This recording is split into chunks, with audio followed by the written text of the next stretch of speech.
presented by Mathri Express Music.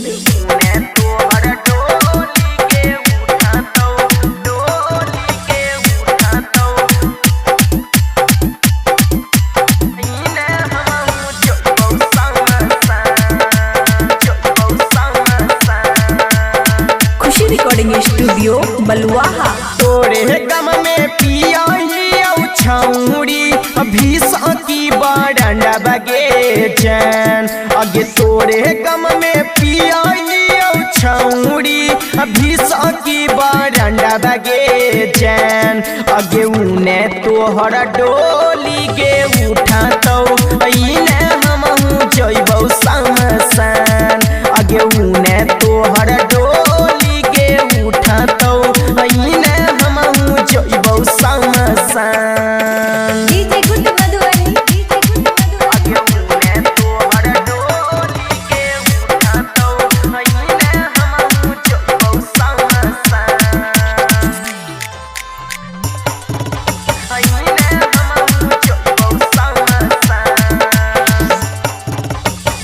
बीतला बात छौड़ी भूल नहीं पैब दुनिया के सामने कैसे मुँह देखब। बीतला बात छौड़ी भूल नहीं पैब दुनिया के सामने कैसे मुँह देखब।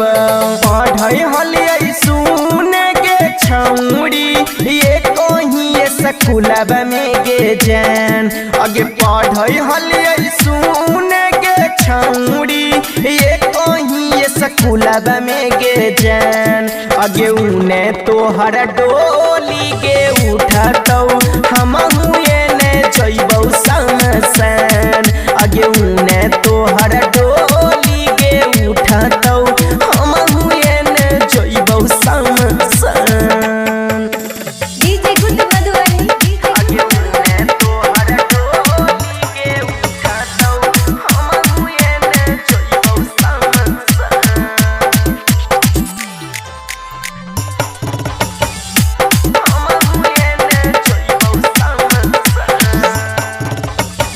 पल में जे तोड़ दिलही रमकेश के संगतिया मुनसी मुकेश के नहीं मनलही के बतिया।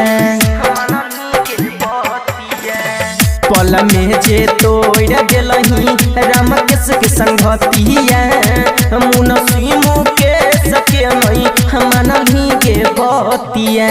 हमारा जैसन प्यार नहीं पैबही सैया वाला से जब में गे जान आगे हमारा जैसन प्यार नहीं पैबही सैया वाला से जब में गे जान आगे उने तोहर डोली गे उठतौ हम जइबौ समसान आगे उने तोहर डोली गे उठतौ हम जइबौ समसान।